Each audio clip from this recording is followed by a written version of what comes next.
What's up, everyone? Good evening. My name is Daniel Cody.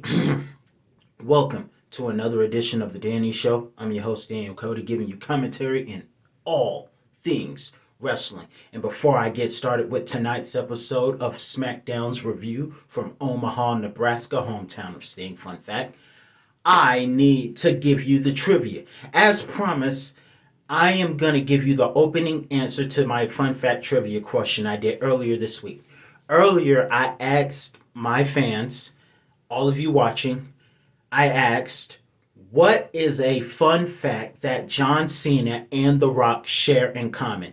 There were actually two fun facts to that. And Rome and WWE Empire and Munchkin Boy, you guys were absolutely correct on one hand because John Cena and The Rock won their first and no, I'm sorry. They won their second and last WWE Championship at the Royal Rumble. But here's the original fun fact that I was looking for.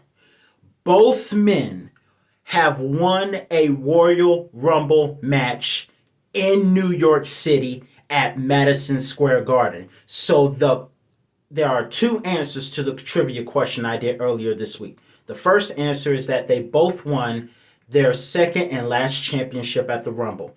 The second fun fact to the answer is that they both won in New York City, Madison Square Garden. The Rock in 2000 and John Cena in 2008.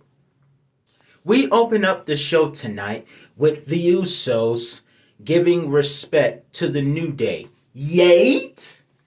Let's not do that again. I didn't realize it till after I did it, but I'm not doing that again. But either way, speaking of the Usos, Jimmy was very entertaining on the mic tonight. Just absolutely entertaining. He should become an announcer the way he introduced everybody. It was hilarious. And him on commentary was great also. Jimmy Uso also great as introductor. But the way they introduced the Viking Raiders, dangerous on the buffet as well as in the ring. Dangerous right in the buffet as well as right in the ring. And, of course, you had Los Mat... I can't pronounce it that well.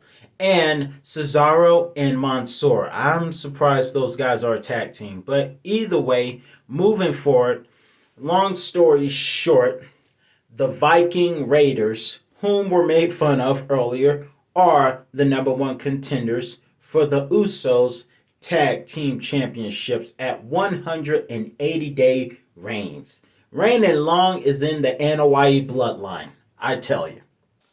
Backstage segment saw Sonya Deville confronted by a rival of hers, Naomi. And Naomi comes in, and noticeably enough, it's cold in the office because Cruella has a cold heart. So they exchange words, and Naomi wants to go after her, but Sonya's wearing the jacket, so she can't touch her. Of course, Sonya decides to explain why she has hate for Naomi.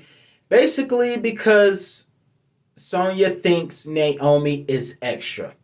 Now, when someone says you're extra, just look them in the face and say, are you extra? Am I extra? Or are you just basic? Be a blessing. Now, moving forward, later on that night, the heat got turned up, which forced Adam Pearce, who has his pants unsplit, by the way, to turn down the heat, take off his jacket, and Sonya took off her jacket. And it was all a setup by Naomi because Naomi came back and was ready to give Sonya Deville the soup bones. But either way, Adam Pearce gets in the middle of it, and finally somebody with some sense, because Adam Pearce books Naomi for a match against Charlotte Flair next week on SmackDown.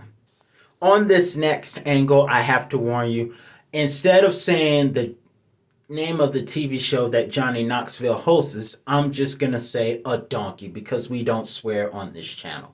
But it is still, I try to be as entertaining to pull some views on. And thank you guys because we have just hit 81 subscribers. Thank you guys for that. But I'm going to say donkey. So, just in case my mom's watching. But either way, Tonight we saw Sami Zayn come out to the ring and try to prove that he is the better donkey than Johnny Knoxville. And the crowd can actually agree with that. Pat McAfee agrees with that. I agree with that. Sami Zayn in character mode, not in real life, but in character mode, truly is a donkey. Because I gotta keep it PG. But either way, he comes out and he was set to do a move where the cart is pushed and he flies across the ring onto that little padding mat that is in front of the announce table. Of course, the two goons that what Pat call them? The two big dumb goons. Careful, Pat.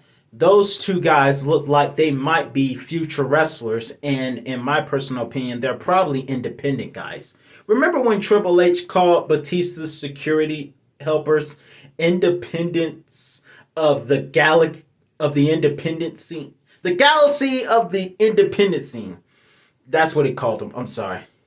But either way, these two independent security guards were supposed to push Sammy over the ring and have him fly over the ring like the cow jumped over the moon. But either way, it didn't happen. Sammy chickened out, and Rick Boogs, who for whatever reason cut his hair to look like a strong, muscular circus character, comes out and throws Sammy onto the pad for you. And Pat McAfee is grooving like he always does when Shinsuke is around.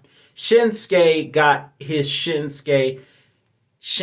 Kinkasha, however you pronounce that move. He put the knee to face finishing move on Sami Zayn before Rick Boogs threw him all the way out of the ring. Moving forward, this was kind of predictable but rather entertaining. Now, earlier in that night, we saw Natalya, the Boat, hold up the Guinness World Record book, and her intentions tonight was to hold another record for shortest match ever. And we did get a shortest match ever. And it was a match against the singles match debuting Aaliyah. And I must say, Aaliyah is doing so much better on SmackDown than she was at NXT. I don't know I forgot who was the tall guy that attacked Kyle O'Reilly before he went to AEW. Whoever he is, don't let him get managed by Robert Stone. Robert Stone is bad luck. When Aaliyah left Robert Stone, she got better luck. Speaking of NXT, what I saw tonight was just as predictable as Elektra Lopez turning on Zion Quinn. I like Elektra. I ain't gonna lie. I kind of like her. But either way, moving forward, tonight was Natalya attacking Aaliyah before the match even started. And the referee thought Aaliyah was not going to be able to continue the match, but she did. And like I said, this was as predictable as Elektra kicking Zion from behind on NXT this past Tuesday. And that is this. This is what I saw coming. We knew it was going to be a 3.8 second victory, except it was Aaliyah that got the victory. Rolling up the boat, Natalya, row, row, row your boat gently down the ring. 1, 2, 3, and sad songs for you to sing. Just kidding. Either way, the 3.7 record has been put into notice, except Aaliyah holds the quickest victory now instead of the boat, Natalya. And let's give Natalya respect because she is the boat. She has a lot of great records. This just ain't one of them. Aaliyah's going to get this one. Quickest roll-up, and we all saw it coming. But moving forward, we have an all-star-like Royal Rumble stacked up so far, and there are still more to come. But one of the female wrestlers, who will be in that match is Lita. And Lita is one of the reasons many fans anticipated tonight's episode of SmackDown with her coming to SmackDown for the first time in nearly 20 years. I can't believe it's been that long. But she came and made her agenda very clear. She wants to get in the Rumble, win the Rumble, and main event WrestleMania, claiming that she has one more road left within her.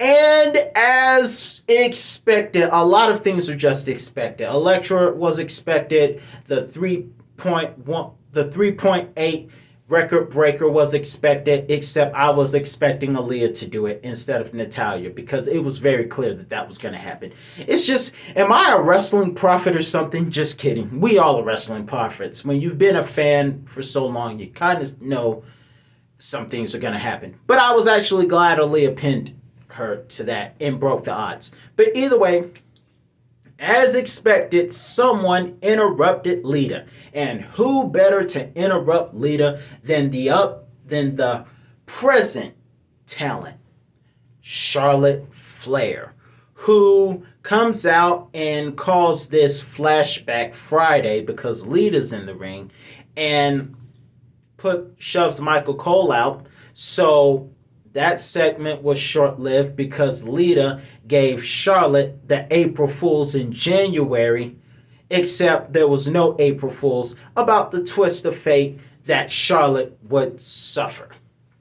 Now, I'm surprised Lita still uses the twist of fate because when we think of the twist of fate, we think of the Hardy Boys. And let's not forget, Matt and Lita, I don't even know if Matt is over Lita yet. I know Matt is layered together. He probably is over Lita. I think he's over Lita. Let me know if I'm wrong, but I think Matt is over Lita. But either way, twist of fate to Charlotte. That's what you get for interrupting legends. Learn some respect, people. Moving forward, we have a match between Ricochet and Sheamus. Now, there was an event that took place at Day One's pre-show where Cesaro and Ricochet went for a move that ended up unintentionally hurting Ridge Holland's nose and breaking his nose. And this is why they tell us not to try stuff at home, folks, because they are trained professionals and things happen unexpectedly. So if a trained professional can go through something unexpectedly, what makes you special? What makes me so special? Anything can happen. Something can go wrong. Don't try this stuff. But either way, enough with the don't try this at home ads. Let's get to Sheamus versus Ricochet. First of all, cool new theme by Ricochet. I'm not going to lie. That was pretty cool. And that new themes got Ricochet in a heck of a groove because Ricochet started off really well, went for an amazing over-the-top rope running dive onto Sheamus. But it is a miracle that Ricochet was able... I thought something was flying. But it was a miracle that Ricochet was able to continue his match after being catapulted under the ring. That would put an average person on the shelf right next to Drew McIntyre, who obviously has a neck injury because of what Madcap Moss and Baron Corbin. But after being catapulted throat first under the ring, it's a miracle Ricochet was able to continue, and he did. And he put up a heck of a fight, even going for a sunset flip, a special sunset flip onto Sheamus.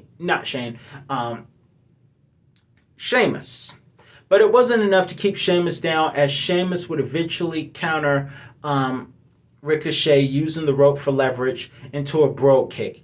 And I'm not going to lie, that was a good match. But now let's get back to the main event. But again, Ricochet versus Sheamus was good. And I want to see more from Ricochet. I hope we get to see a lot more from him. He's amazing. Next match we have Kofi Kingston versus Magic Mike Moss. And yes, I said it right. You heard it right. Magic Mike Moss. That is how I will refer to him. Because he's good at looking like something off of Magic Mike from Las Vegas. But he is horrible at jokes. His jokes suck. But stick to looking like Magic Mike from one of them Channing Tatum movies. Like you one of them dances. I'm going to say dances. I almost said something that I probably wouldn't say on a PG show. But you look like one of them Magic Mike dancers.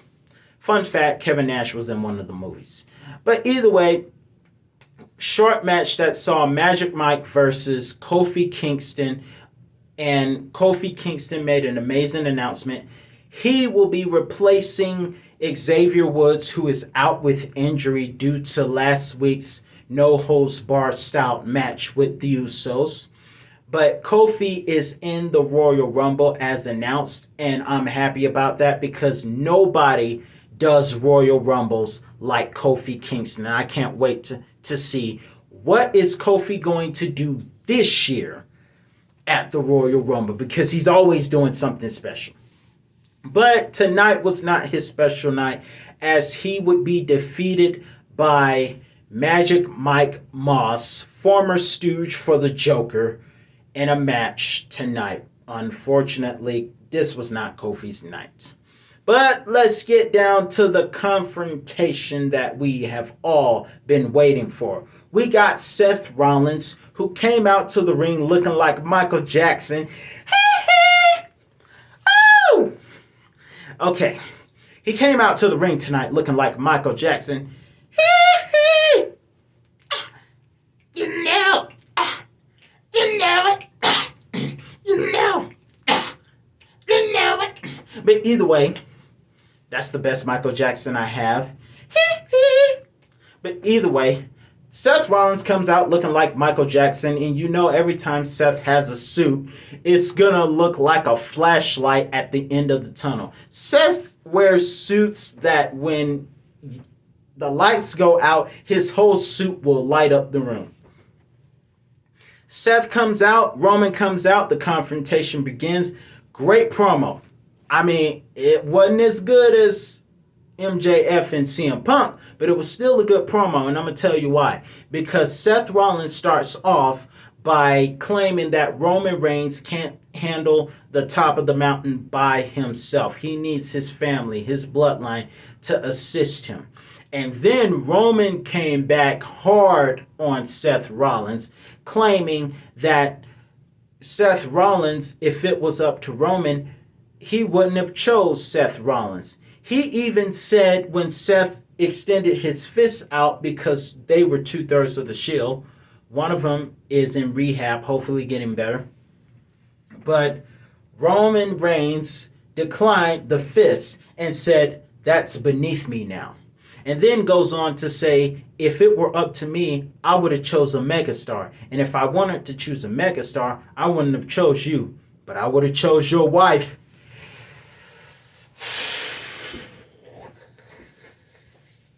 Saying that his wife is a better megastar, Becky Lynch. Becky Big Time Lynch is a better star than Seth Rollins. And then the Usos come in, and Seth Rollins fends off the Usos and escapes. But with the Usos coming in, that just feeds Seth Rollins' point. It really does, with all due respect.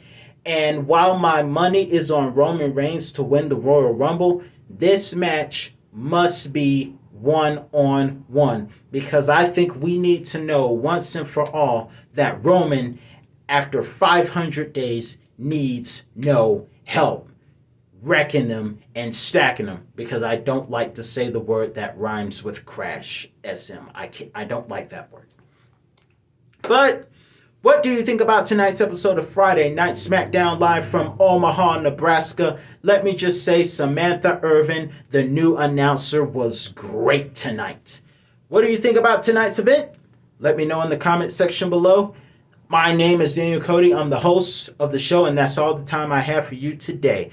And of course, again, in case you missed it, the answer to the trivia question was Cena and The Rock both won their respectful Royal Rumbles in New York City's Madison Square Garden. So, and they won their second and last championship at the Royal Rumble. So, that also. But what do you think about tonight's episode of Friday Night Smackdown? Let me know. I'm Daniel Cody, hosting The Danny Show, reviewing all things wrestling. See you soon.